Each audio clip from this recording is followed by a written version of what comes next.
নমস্কার বন্ধুরা, কেমন আছো তোমরা সবাই? আশা করছি তোমরা সবাই খুব ভালো আছো। আমিও খুব ভালো আছি। তো দেখো, চলে এসেছি আজকে আরও একটা ভিডিও নিয়ে। এটা হচ্ছে আগের দিন যে ভিডিওটা পোস্ট করেছিলাম, এটার হচ্ছে রিসেপশনের ভিডিও। তো দেখো, এই যে আমি রেডি হয়ে গেছি, রেডি হয়ে এখন বাসের মধ্যে উঠে পড়েছি। বাসে এখানে সবাই ওয়েট করছে বাসটা কখন ছাড়বে।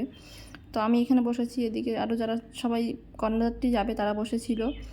আর বাসের মধ্যে জায়গা না হওয়ায় বেঞ্চ নিয়ে বসেছিল। আর আমাদের বিয়েবাড়ি যাতে এতটাই লেট হয়ে গেছিলো, শুধু কন্যাযাত্রী ছাড়া আর কেউই ছিল না বিয়েবাড়িতে। মানে কেউই ছিল না বলতে, বাড়ির লোকজন সব নাইটি পড়েছিল। আমাদের যেতে যেতে রাত 1টা বেজে গেছিলো। তো দেখো, আমরা এখানে বলতে বলতে খেতেও চলে এসেছি। তো মেনুটা তো তোমরা দেখেই নিলে, তো কী কী ছিল। তো তারপরে চলে আসলো থালা, থালার পর টিস্যু দিয়ে গেল আমাদেরকে। এরপর চলে আসবে লেবু, আর জলের বোতল দিয়েছিল।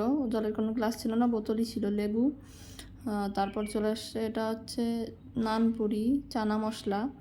বেশ খেতে হয়েছিলো, কিন্তু যেহেতু অনেক রাত হয়ে গেছিলো, এই দিন খুব খিদে পেয়েছিল, কিন্তু খিদে পেলেও কেউ সেরকম করে খেতে পারিনি। কারণ কি, ওই বললাম না, আমরা রাস্তা ভুল করে অনেকটা রাত হয়ে গেছিলো। তো মাঝখানে অনেক কিছু ছিল, ডাল ছিল, মাছ ছিল, ওগুলো তো আমরা কিছুই নিইনি। একটু ইঁচড় নিয়েছিলাম, ইঁচড় চিংড়ি আর কি, ফ্রাইড রাইস দিয়ে খাওয়ার জন্য। তো নিয়ে খেলাম, অত রাত্রে তো কিছুই ভালো লাগছিল না। তখন আমরা যখন খেতে বসেছি তখন তাও তো 2টো বেজে গেছে। তো 2টোর সময় আর কী খাবো বলো। তারপর চলে আসলো স্যালাড, আর তারপরে চলে আসলো মাটন। এটা হচ্ছে দেশি খাসি, রিয়াজি যে খাসিটা হয় সেটা না, এটা হচ্ছে দেশি খাসি। একদম গ্রামের ভিতর ছিল তো বিয়েটা, তো ওই জন্য এখানে দেশি খাসিই চলে সচরাচর। তো খেতে খুব ভালো হয়েছিল, কিন্তু অত রাত্রে না আর খেতে ইচ্ছা করছিল না। আর পকোড়া কপিও ছিল, সেগুলো আমরা কিছুই খাইনি।